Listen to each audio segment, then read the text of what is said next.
Okay, welcome back to video number 3 of the 2.0 version of the free contract color course.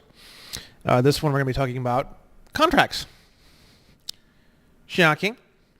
The first thing we'll do is let's look up the definition of contract. I'm going to pause for a moment and find that before without having you have to look here. Okay, here's the word contract. Let's look it up together. A promissory agreement between two or more persons that creates, modifies, or destroys a legal relationship. An agreement upon sufficient consideration to do or not to do a particular thing, right? And this is the key for this particular video, this word consideration, right? This is what we're going to be getting into just in just a moment, right? Let's look over some more of these definitions, though. An agreement between two or more parties, preliminary step making of which is offer by one and acceptance by other, in which the parties meet and concur in understanding of terms.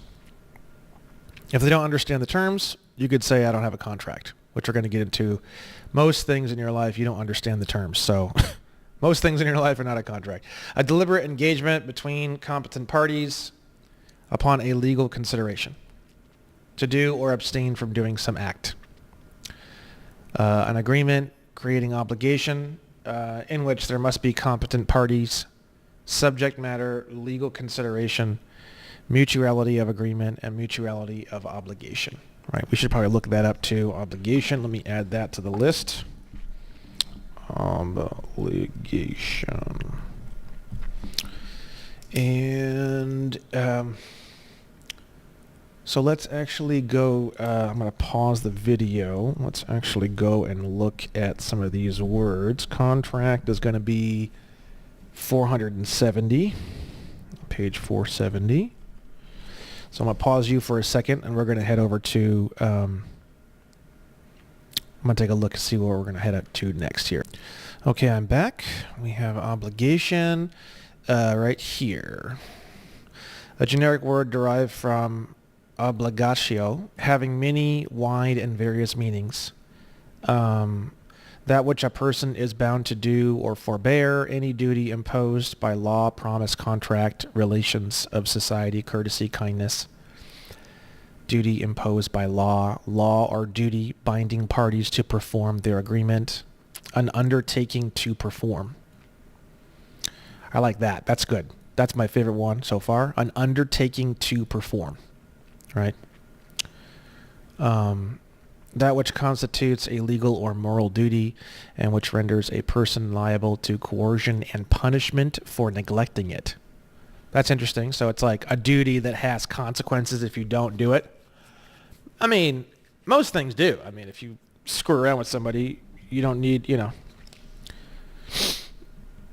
something bad is going to happen to you if you screw around with somebody. It doesn't need to be written on a piece of paper to figure that one out.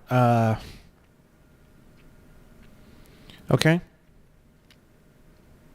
A formal and binding agreement or acknowledgement of a liability to pay a certain sum or do a certain thing. The binding power of a vow, promise, oath, or contract. Okay. You have a legal or moral duty as opposed to physical compulsion.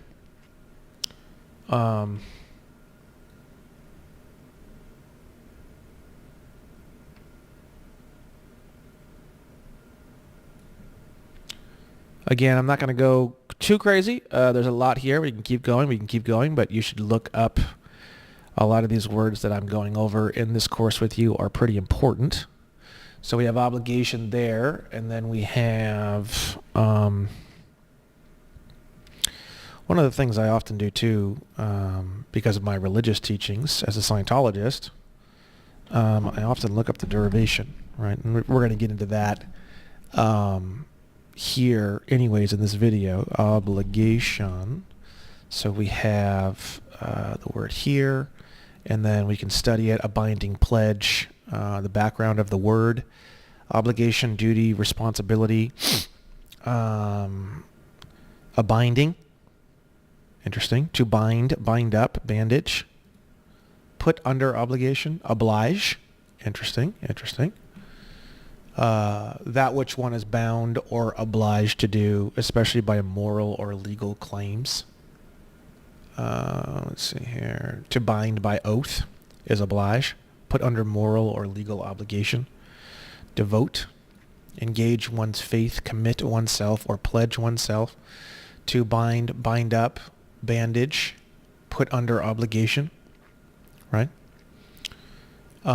Just real quick, when it comes to derivations for words, if you're looking at the derivations of the words like this, the online etymology dictionary, ETYM online, is phenomenal. And then I wanted to share one other thing with you that I think you should get. It's only a phone app, I believe. It's called Etymology Explorer. And it has a little tree, white tree with a green section around it. I don't think it's available outside of being a phone app. So I paid a lifetime subscription to this. I think it's like $200 or $300 or $80 or something for a lifetime. You can do monthly, I think yearly and lifetime.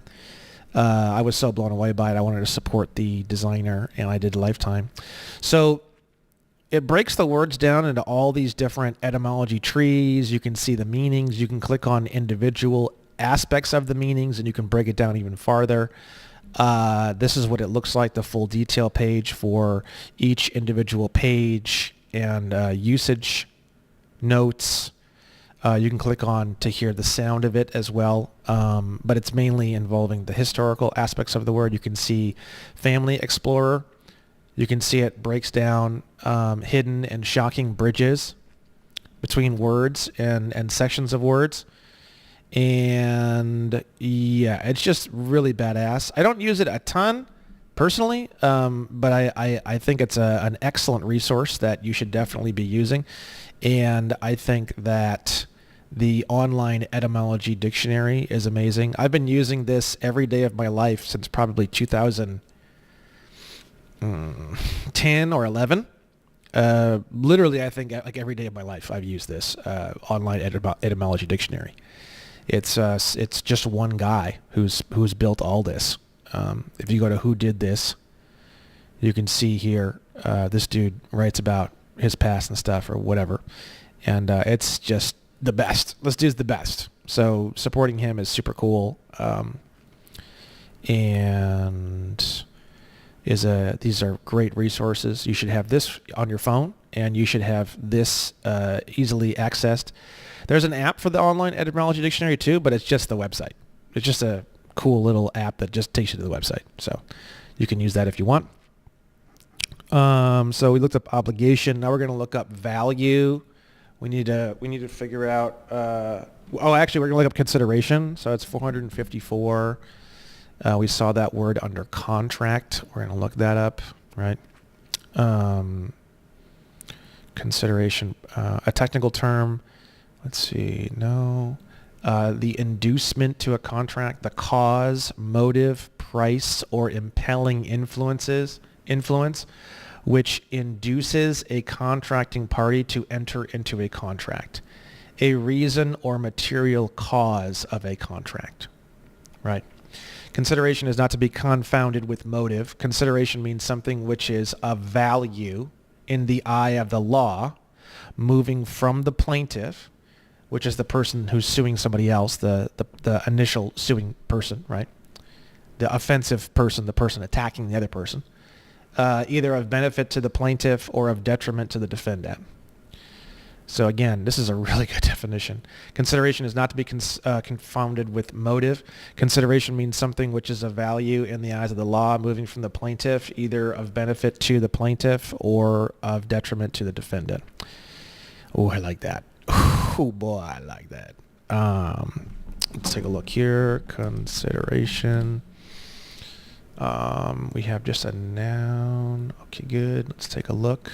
A beholding, looking at, a keeping in mind, contemplation, reflection. Let's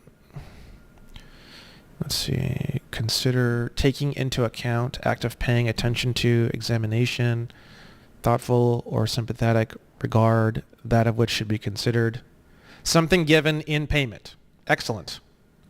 That's what we're looking for as a recompense for service.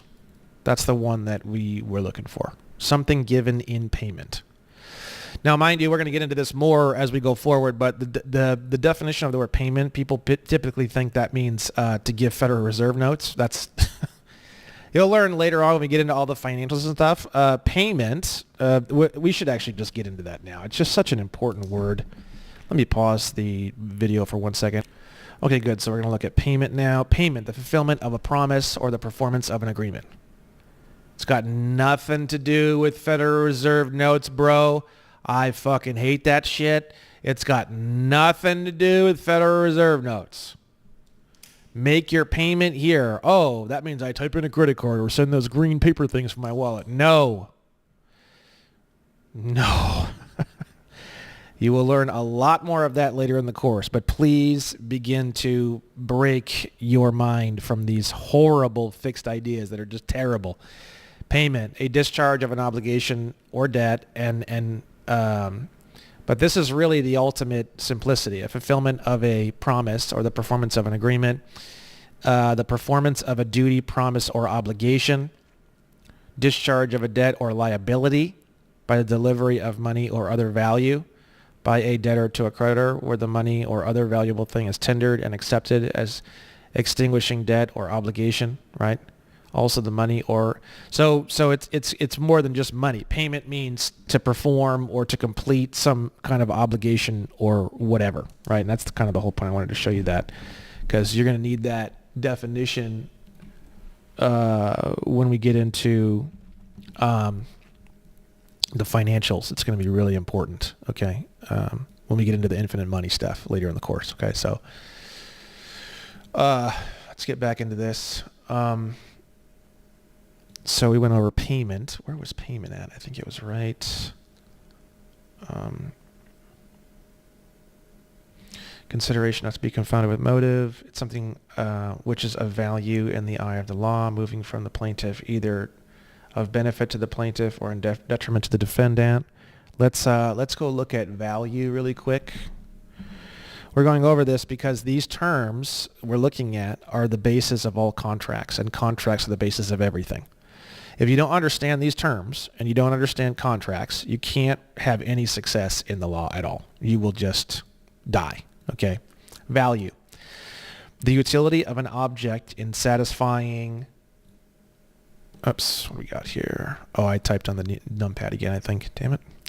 Value, the utility of an object in satisfying, directly or indirectly, the needs or desires of human beings, called by economists value in use, or its worth consisting in the power of purchasing other objects, called value in exchange. So the utility of an object in satisfying the needs or desires of human beings. Pretty interesting. Pretty interesting, right? Pretty interesting definition. Any consideration sufficient to support a simple contract. Valuable consideration. This term is often used as an abbreviation for valuable consideration, especially in the phrases purchaser for value, holder for value. In economic consideration, the word value, when used in reference to property, it may mean blah, blah, blah. Okay. So you kind of get that. It's kind of cool. You probably didn't have a terribly wrong definition on that, but I just wanted to expand that out for you a little bit. It's pretty interesting, the definition. So going back to obligation, I think is where we were at just a minute ago. 1299. We can look at value here as well. Let's make sure you're still with me here. Let's go to value.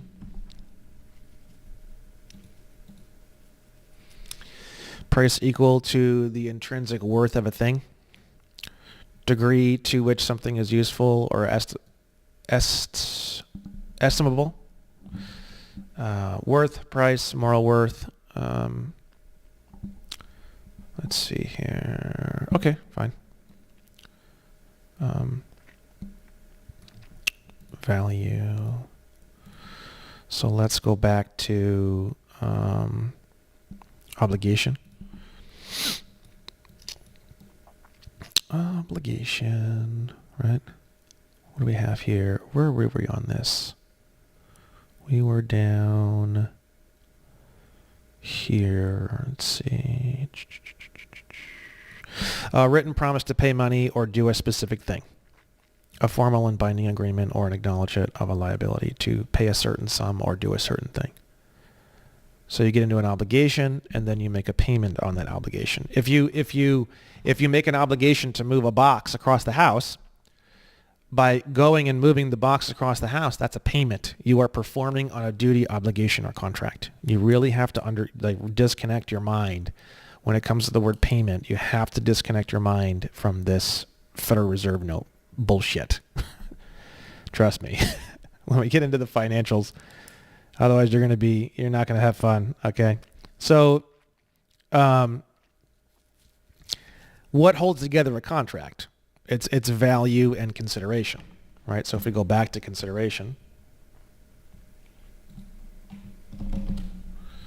and value we've already figured out pretty well, and consideration.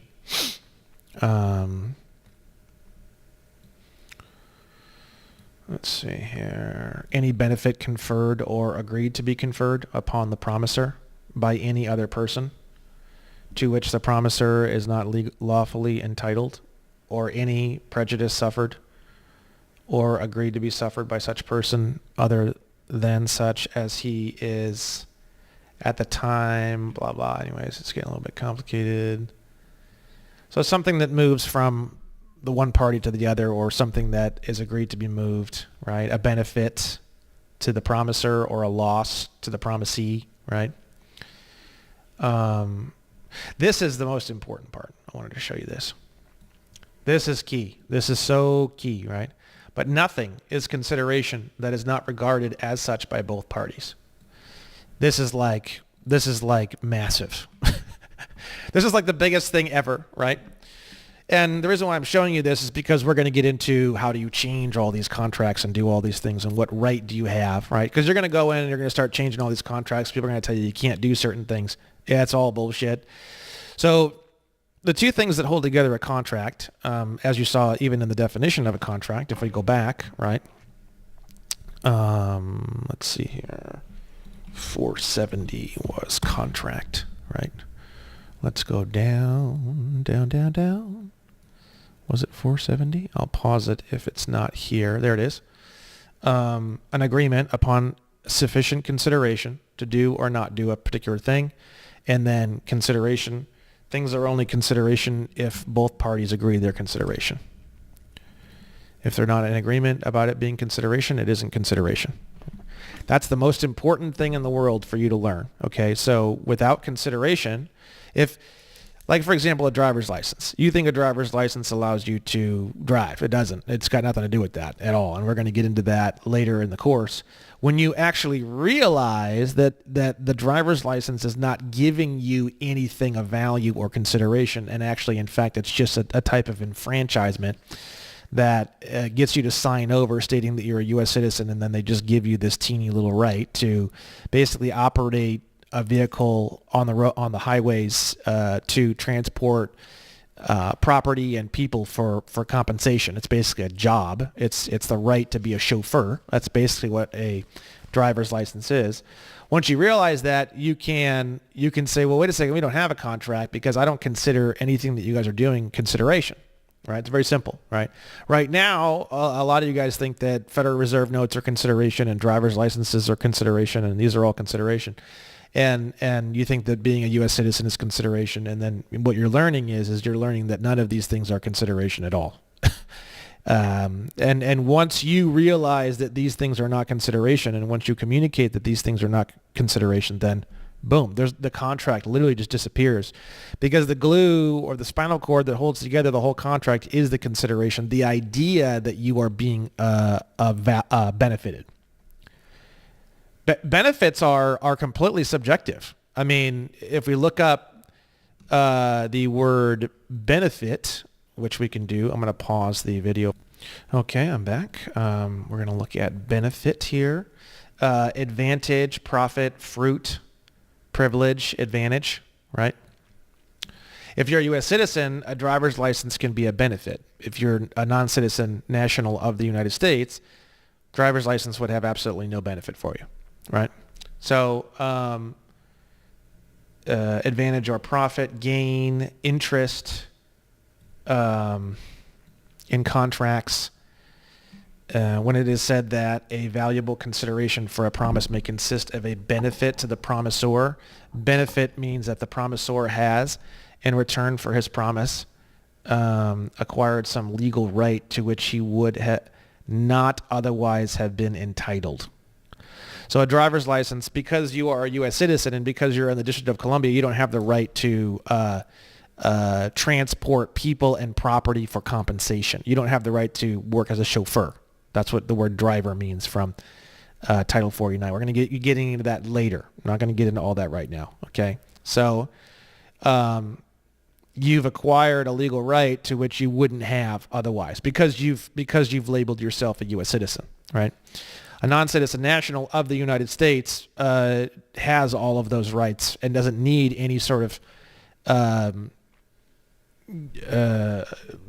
you don't need to acquire some legal right to which he would not otherwise have been entitled. You're already entitled to all of that. See the Constitution and everything else, right? It's sort of like firearms. You need a license to have a firearm because firearms are not covered under the Second Amendment. So you need to acquire a legal right to have firearms because you wouldn't otherwise have been entitled to have them. Whereas arms, you wouldn't need any sort of a license or anything to have arms because you are already entitled to have them through the Second Amendment. You see that? So all contracts that you get tricked into have secret benefits, secret value, and secret consideration. And you think you are getting something of benefit, of value, and consideration. And that is, I'm telling you, bro, like, I'm going to go full screen on this. I'm telling you, like, what I just said and what we just cleared up is the most important thing ever. Because what's going to happen is I'm going to show you piece by piece by piece how all of these things that you think are benefiting you and you think are valuing you and you think are consideration for a contract are not. And as soon as you realize or decide to realize, I don't know, whatever, as soon as you say to yourself, well, shit, this doesn't help me at all. Bing, like literally, I'm not even kidding. It's not when you file it in or when you turn it in or when you say no. It's that moment, that Bing moment, when you say, holy shit, this driver's license or this whatever doesn't really give me any benefits at all whatsoever. As soon as that happens, you would no longer consider it consideration. Bing, as soon as you no longer consider it consideration, there is no consideration, there is no benefit, there is no value. Bing, there has to be benefit, consideration, or value in order for there to be a contract. Bing, there's no contract. Bing, boom, boom. It's that simple, right? You should always be asking yourself, am I getting any value from this? What benefit am I getting from this? Am I enjoying the benefits of this? That works for everything. We're going to get into property taxes and stuff a little bit later, but I pretty much just explained all of property taxes for you. If you don't feel as though what you're paying is equal to what you're getting consideration-wise, you can sue the county. We're about ready to sue our first county, actually. It's very exciting. You can sue the county for forcing you to be involved in a contract without consideration, right? Which is that's considered forced labor and involuntary servitude and peonage, which is debt slavery, and then enticement into slavery. There's all sorts of things that you'll see that you can use and it's also fraud, obviously, right? And I wanted to cover fraud can be done here. This is the next section on this because that's pretty much all I wanted to say on that. Fraud can be done through omission or commission. Just wanted to make sure you guys knew that by not saying things and tricking someone and not being clear and direct, and then also by saying things that aren't true. There's both ways can be fraud. A lot of what we're experiencing is fraud through omission, fraud from things they don't tell us, like the definition of the word driver, right? Just to give you a teeny tiny little slice of that, 49, CFR 390.5, I think it is. Let's see, and then we have driver.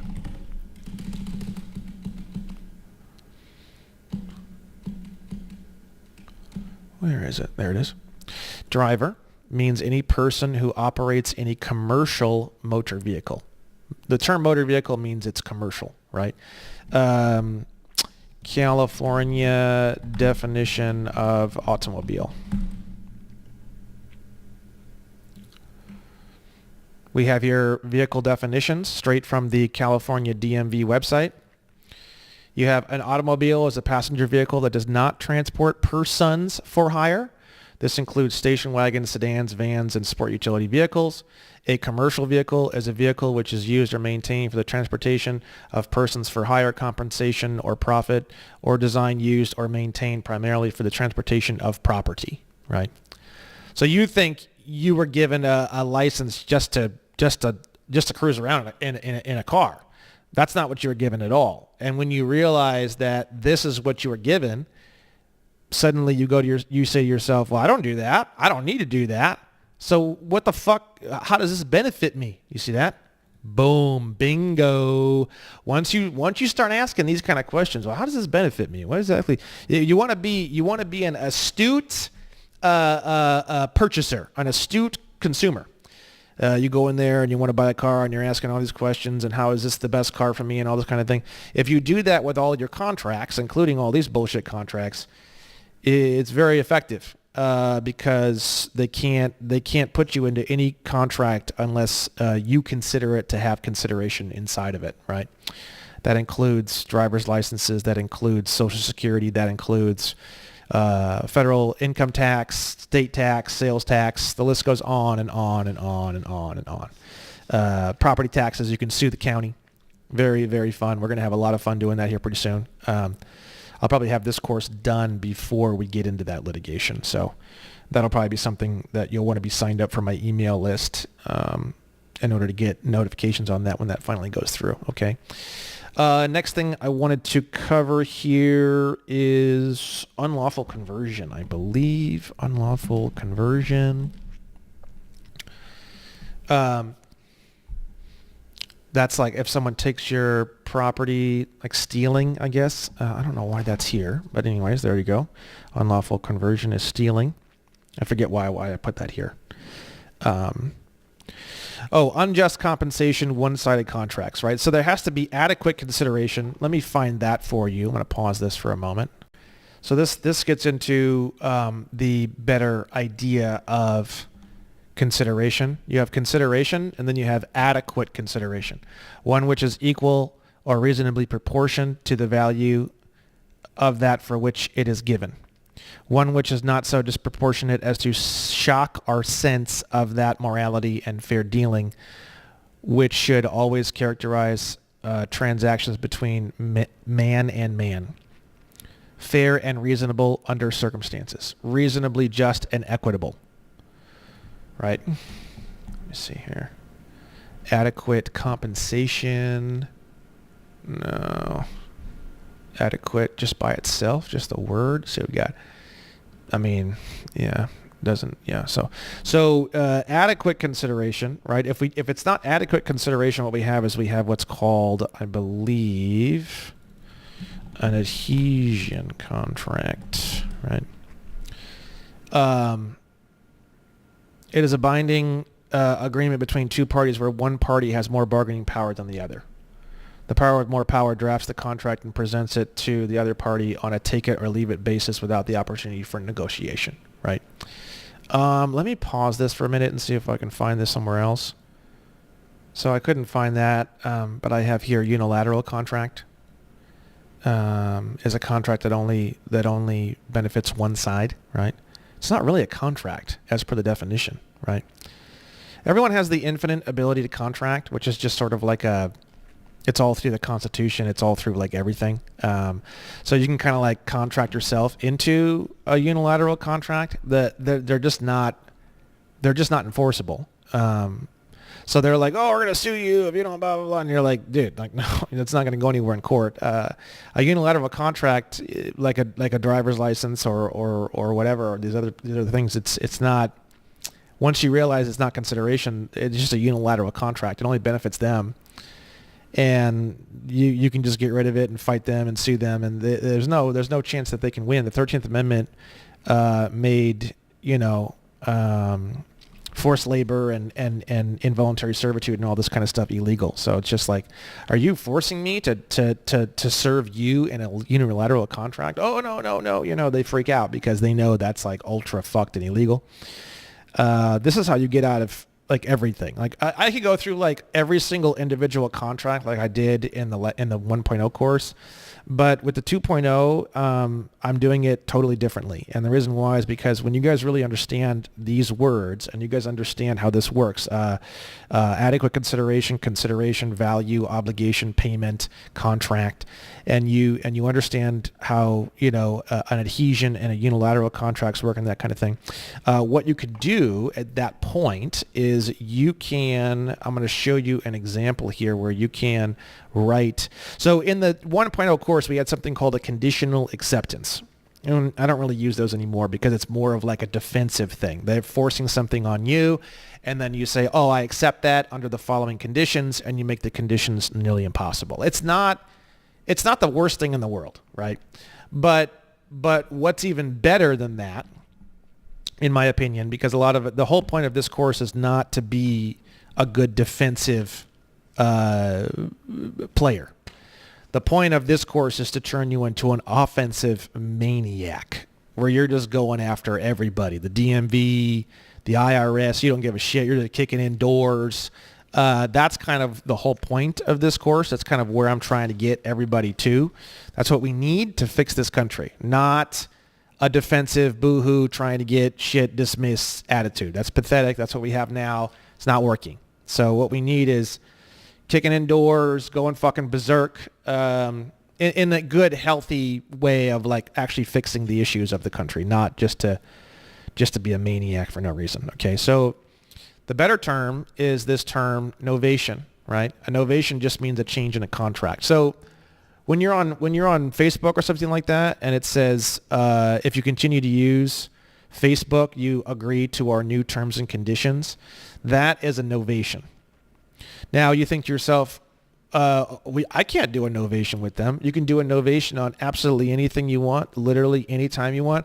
You could do a novation on your IRS contract. You could do a novation on your driver's license.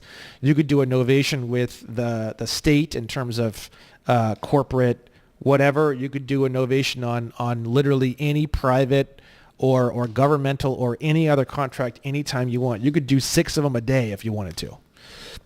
You could send 6 different novations to the DMV in one day because you changed your mind five or 6 different times in one day. Okay? Doesn't matter. So a novation, right? I'm going to cover this with you. So this is a little bit more advanced. I'll be going into this more later on as this is from actually the new 2.0 version of the litigation that I have popping. So no one's even seen this document yet. By the time I release this course, I still probably won't have this particular lawsuit going. Maybe I will. We'll see. It's going to be around the same time period. But this is my 2.0 litigation, right? So we have a definition section. We have novational points, right? So one of the things I do in the novation is I clarify the parties. So I clarify the definition of the word person, clarify the definition of who actually was on the birth certificate. I'm not going to read all this. I'm just going to put it on the screen here, and you can read it. Let me, how do you zoom in here? I may just, here we go. Let's make this nice and big for you. There we go. So you can read this. If you want to read this, I'll scroll down this. And you can see here that there's some information about what does it mean, certificate of live birth. Let me just do a full screen on this. Are you guys still with me? Yep. Let's make this even easier for you. There we go. Because I know I'm on the lower left, so I got to be careful, make sure I'm not taking up the screen. So this goes into the various aspects of my life and these definitions and what is the certificate of live birth and what is the party and who am I and what's a person and what's a natural person and naturalization and the birth certificate and the all caps name and the trademark number and stuff. This is all a little bit more advanced, so I'm not going to get into all this right now. I'm just kind of giving you an idea of what a novation would look like. clarifying the definition of the word individual, clarifying the definition of the term natural person, clarifying birthdays.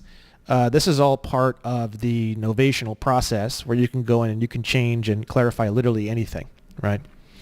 So this is where it's going to make a little bit more sense, right? So we have other parts of the novation, right? All previous assumed or expressed arbitration agreements are hereby void due to fraud and lack of consideration, right? So what that means is arbitration is basically like you agreed to not go to like an actual big boy court.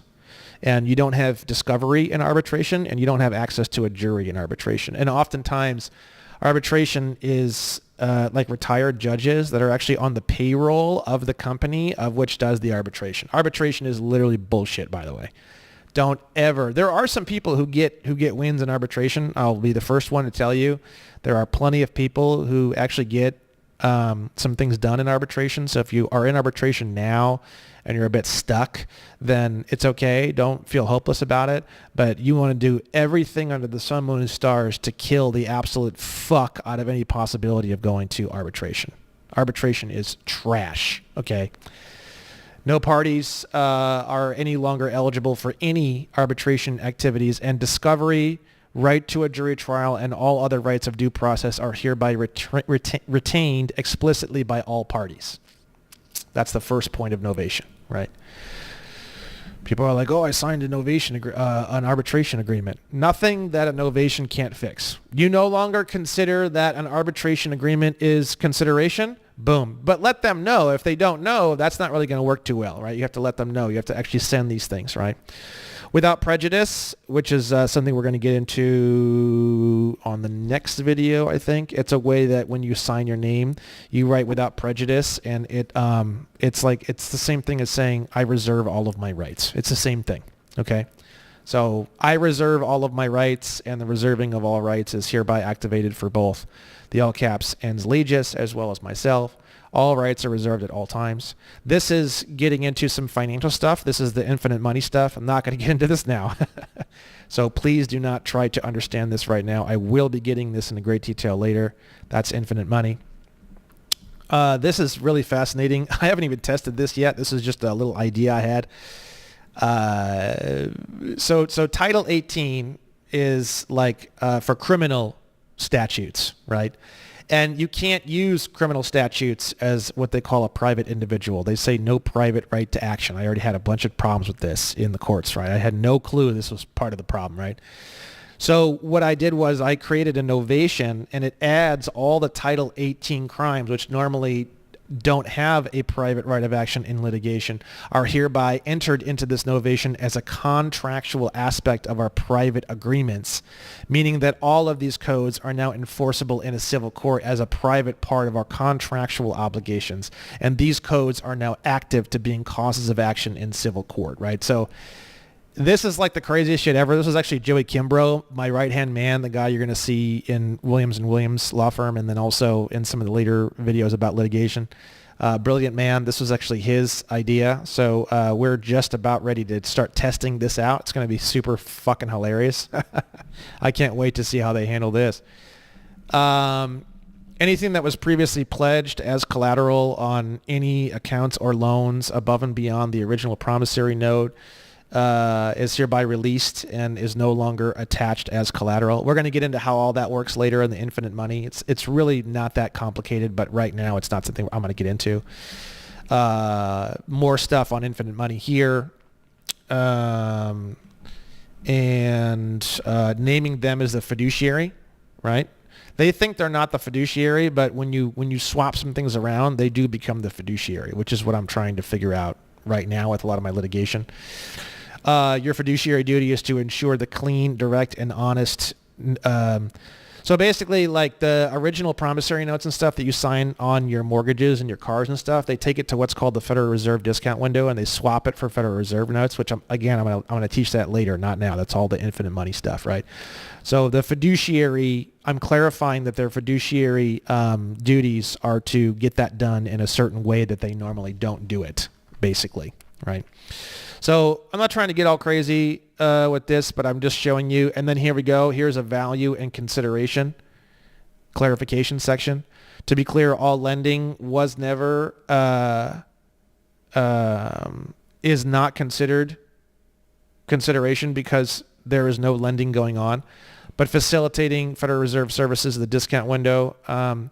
So I'm explaining what is and is not value and consideration, and then now that I've cleaned that up, now we're giving them direct and clear orders, right? So they have a choice. They can either follow the orders, or I'm going to sue them for breach of contract and breach of fiduciary duties, right?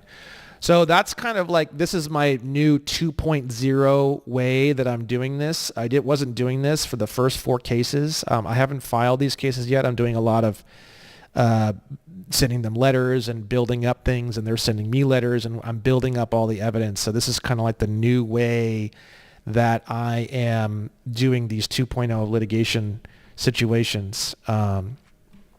I'm just showing you a little bit of an example of what a novation looks like and what it's based off of. But if you just understand the idea that you can change any contract you want, and there has to be consideration, and you define what that consideration is, you realize that you're actually the one in the driver's seat of all the contracts in your life. I don't need to go through every single contract like I did in 1.0 and explain every single one in great detail. It's just not needed.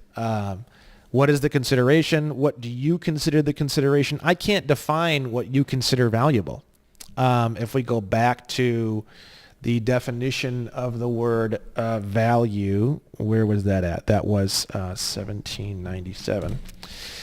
So the question that you have to ask yourself is, what utility am I getting from this object that is satisfying my needs?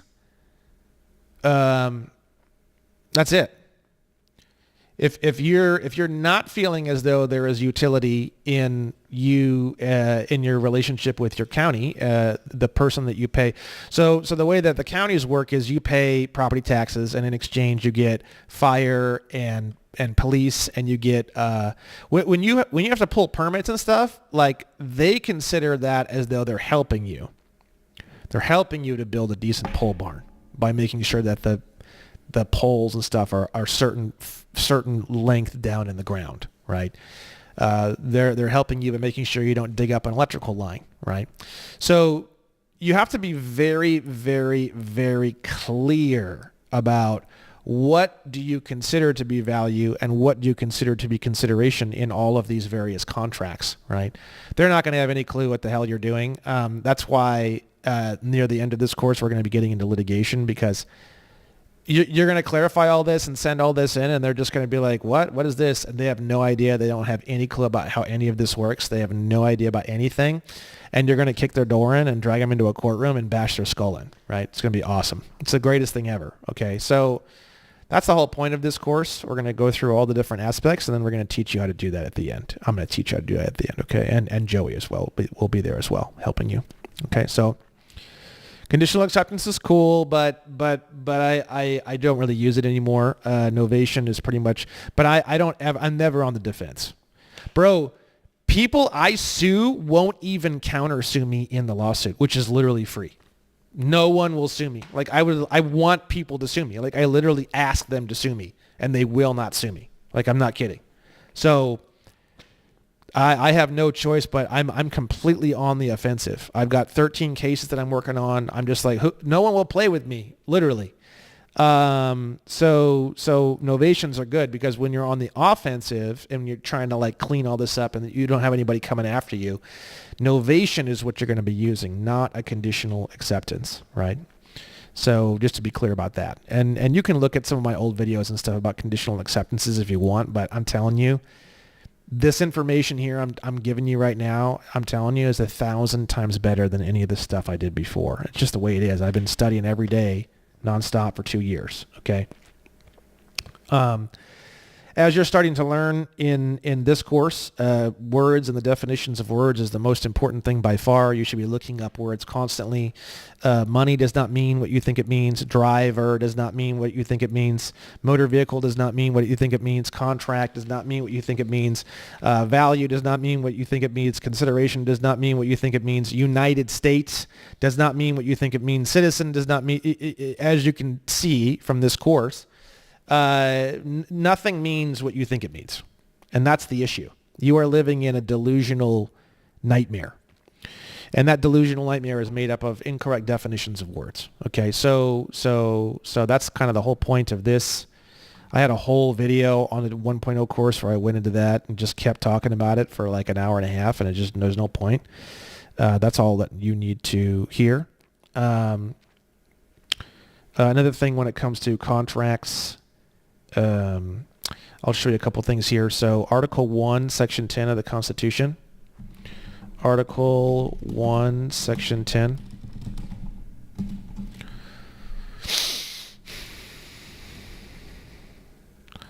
No state shall, let's see, I may pause the video in just a moment if I can't find this. No state shall, give me just a moment, I'll pause this for just a moment. Here we go.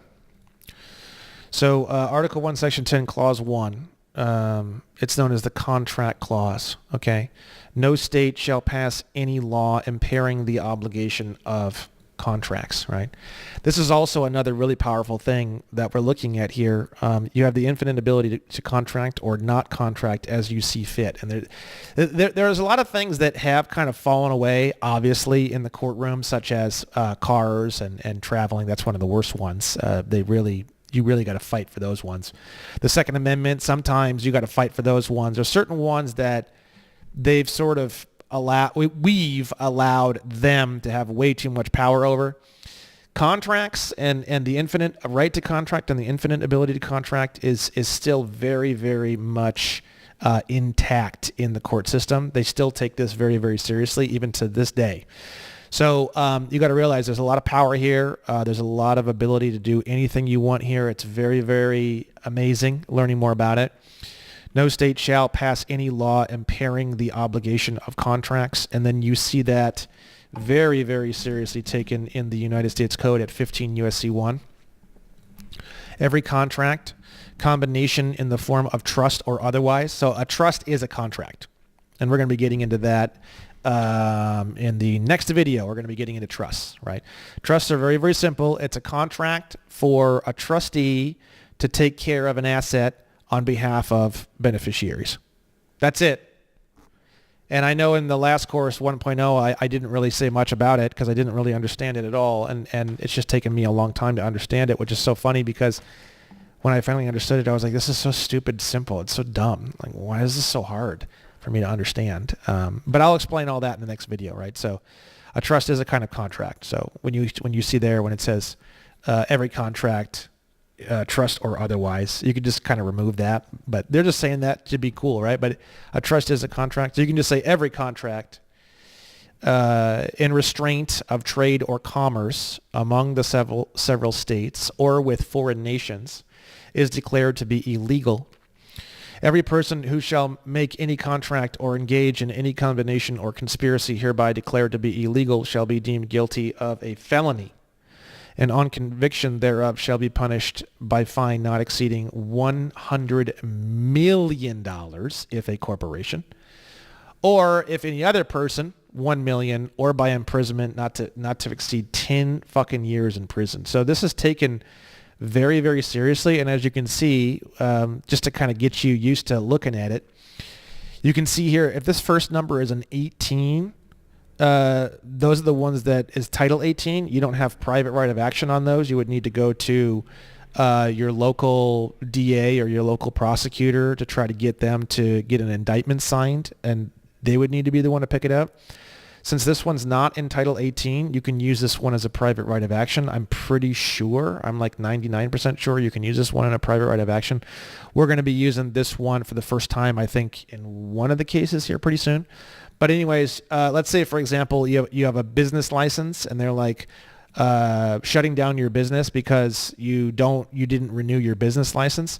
This is what you can use. So easy, bro. So fucking easy. 15 U.S.C. 1, 10 years in prison for trying to stop you in any commercial activity. And I'll tell you, you could even use this for drug trafficking. I mean, this is not a joke, bro. Like, they're coming after you for drug trafficking, and you could Human trafficking wouldn't work because people are like, oh, what about human trafficking? No, because you're hurting people. That would be a violation of common law, right? You can't. They'll say that drug trafficking is hurting people too. So, but then they would need to have actual victim that would need to press charges. So if they don't have a victim that's pressing charges, then you could use something like this for like drug trafficking and stuff. You could do. It's crazy what you could do, bro. It's crazy.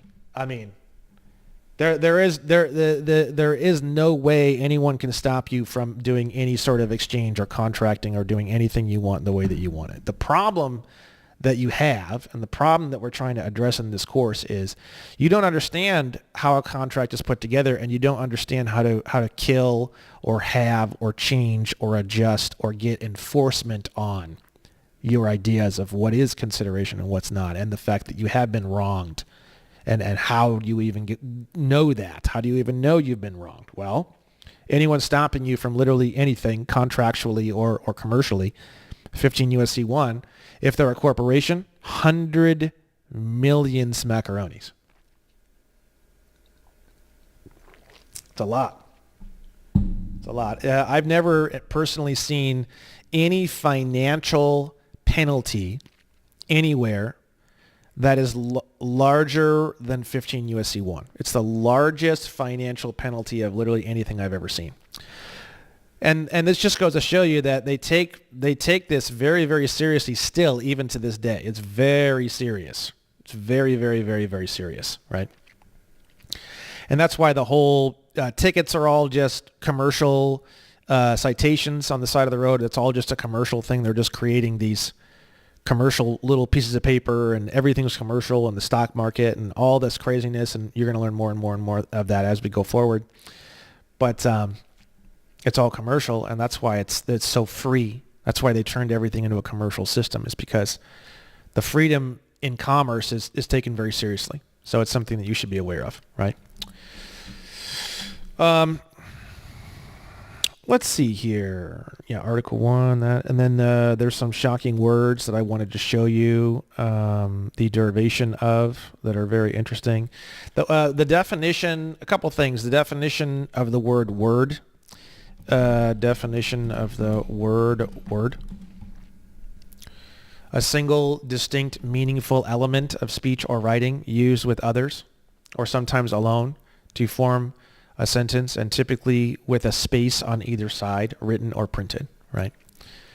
I mean, it's good to know that even something as simple as the word word might be not fully understood by you. The word term, what is the definition of the word term? A term is a word or phrase used to describe a thing or to express a concept, especially in a particular kind of language or branch of study. So it's like a specialized word, right? Like in law and all that, we say non-citizen national of the United States. That would be a term. It's a whole bunch of words, but it's a special thing, series of words used to describe something within a special subject. So that's why I use the word term a lot, because in law we're using a lot of terms, mainly, more so than words. Every word is usually a term in this stuff. That's why it's so difficult to follow, right? And then we have some really strange derivations that I wanted to show you just for fun, just to kind of pique your interest. The word argue, by the way, this is actually great. Jeez. I made a whole video about this in the last course in 1.0. Give me 1 second here. I might pause it for a minute. So the word argue is pretty mind-blowing. I made a whole video about it in the last course because it was just so mind-blowing. I forget exactly where I saw the definition of the word argument at this point in time. I'm not going to go look it up. It means to make clear. And you can see that here in argument, an effort to establish belief by a course of reasoning. So argue or argument does not mean what you think it means, where it's like to fight or whatever bullshit people think it means. It means to actually come to a belief of something or an understanding of something through reasoning and to make things clear, right? And you can see that here in the derivation, to make reasoned statements to prove or refute a proposition maintained an opinion or view, right? To make known, to make clear, make known, prove, declare, demonstrate. Here we go. So this is where I got that from, the derivation here, right? To make clear. I really enjoyed that. That's my favorite one, right? To argue, right? So this is really good too. Look at this one. To make bright, enlighten. Ooh, boy. See, now these are the things that by clearing up these words and looking at this thing in a new way, you're going to have a lot more success in the courtroom. Because if you, and you don't have to, we're not doing all this and going to get into all this because you have to litigate. I know a lot of people don't want to do it, but I'm trying to build this course out in a way where by the end, you'll probably want to do it. Even if like it's the worst thing on the planet right now for you, like it's literally like you'd rather stick your dick in a light socket or sit and spin on a gigantic, delicious cucumber. I'm trying as hard as I can to get you to, at the end of this course, be like pretty down with and like ready to kind of rock and roll with litigation. Whether you do or not, it's up to you. But that's just kind of like where I'm trying to take this because we need to fix a lot of things. And if we don't have people kicking in doors and making this happen, then we're just going to have, this country's just going to go to shit, dude. This is like, I don't think we have a whole lot of time left. We need to do something. So that's why I'm doing this course, and I'll get more into that in the later video when I'll do an introduction about me and talk about me. I wanted to show you the definition or the derivation of the word weird. I thought that was really interesting.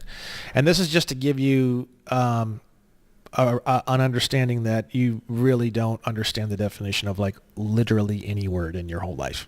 Like I'm telling you, the sooner you wake up to that reality, the sooner your life is going to change, dude. Like you literally don't have a fucking clue about anything, and it's okay. I was there for a long time, but we have to get you to that realization. Not to be mean, but once you come to that realization, then you're going to start getting real curious, and then once you get real curious and start looking up every definition of every word, that's when you're going to become a real fucking powerhouse. I assure you. Okay, so we're trying to get you to powerhouse level. We're trying to get you to understand all this stuff, and then we're trying to get you to be able to litigate as a powerhouse. Okay, that's kind of the whole point of this course. That's what I'm trying to do.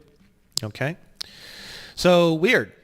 Having power to control fate. Fate, chance, fortune, destiny, the fates. Isn't that cool? Weird means to having the power to control fate. I'm like, wow, okay, I want to be weird. Reason, right? Let me look that up. I want to pause it for a minute. So here's reason. They always say reason with the courts and reasoning in the courts and reasoning with litigation. A faculty of the mind by which it distinguishes truth from falsehood, good from evil, and which enables the possessor to deduce inferences from facts or from propositions, right? So like reason is like being able to see truth from lies and being able to pull truth from like a bunch of pieces of information, right? So reason is really, really important. You'll need to understand that idea. The intellectual facility that adopts actions to ends. Look at that. How cool is that as a derivation, right? Statement in an argument, statement of explanation or justification. So all of litigation is essentially reasoning or arguing. Arguing means to reason, right? So that's why we're looking at this. Course, matter, subject, right? Sanity, degree of intelligence that distinguishes men from brutes. How cool is that? Super cool. By the way, real quick, the whole point of doing all this and the whole point of what we're trying to do is you're trying to paint a picture of what a word means. And when you can really, really paint a picture in your head and you have like something just clicks and you're like, okay, I really got it now. That's kind of what we're trying to get to with most words. We're trying to get to that point with the word where it just kind of clicks. So typically, you want to keep looking at different definitions and derivations and stuff until the word really clicks into place. I'm a Scientologist, like I said earlier, and that's kind of a technology that I learned from L. Ron Hubbard, and Let me see if I can find Scientology free course on study technology. The technology of study course.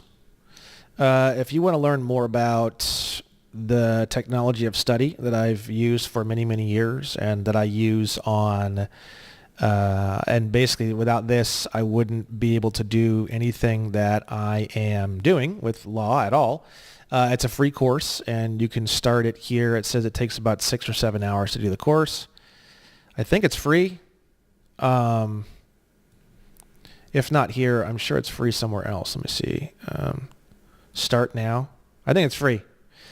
Anyways, I wanted to show you that in case you're interested in finding out how does Brandon do all this? How does he look up all these words and do all that? And the answer to that question is this study technology here. And I'm very, very proud to say that. It's I couldn't read before I learned this technology. Literally. Couldn't read at all. So it took me many years to get up and running. I'll tell you more about that later on my video. But I've been looking up every single definition of every single word, and I've been looking at the derivation of words constantly, all day, every day, since probably around 2010, 2011.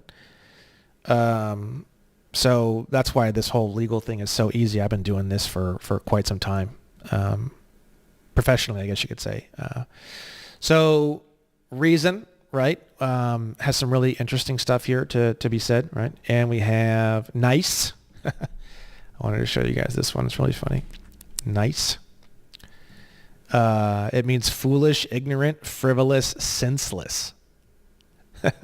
Careless, clumsy, weak, poor, needy, simple, stupid, foolish, silly, ignorant, unaware, not knowing.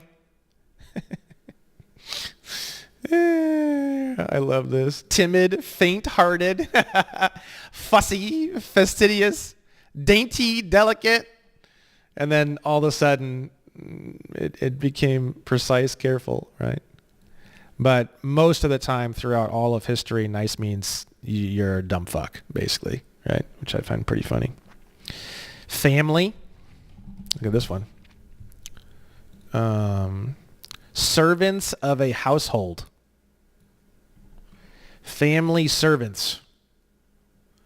Domestics collectively, the servants in a household.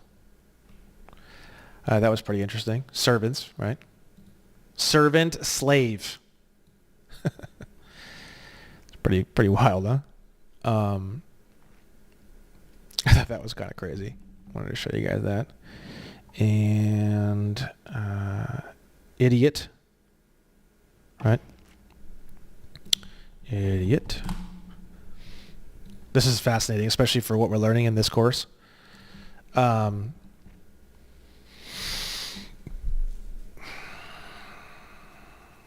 Private person, as opposed to one taking part in public affairs, which means government affairs.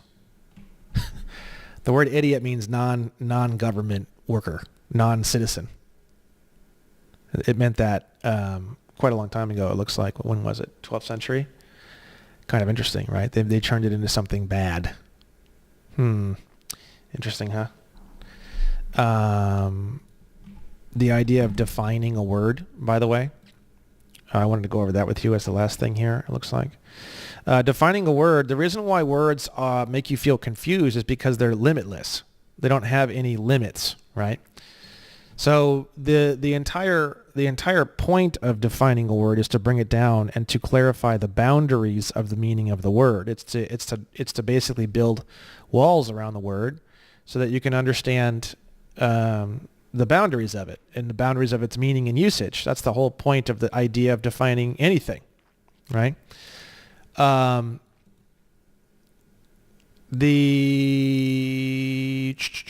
it means to limit. That's it right there. To limit, determine, explain, right? To bound or limit completely. So the exact and specific boundaries determine, declare, or mark the limit of. That is what you're doing when you're looking up the definitions of words, terms, and phrases. You're looking to figure out in your own mind and feel really good about the mark or limitation of the meaning of words, terms, and phrases. And that's what you're looking for. That's what you're trying to figure out all the time, right? So when you feel as though it's like, oh yeah, it seems very limitless and there's no boundaries, it makes you feel like very lost in space kind of a feeling, right? And when you really clarify everything and you really tie it all down and you determine and declare and mark the limit of it, and you take the time to actually do that for the word, term, or phrase, all of a sudden it clicks into place, and then now you can use it, and now you are in control of it, and you are the boss of your own future. And that's how you're going to win any of this stuff or any of this litigation or any of these contracts, is through the war of the definitions of words. Okay, so that's it. And that's a bunch of videos from number 1 that I wanted to kind of roll in here at the end. So that's all I wanted to go over for this third video. I will see you guys at video number 4. Bye-bye.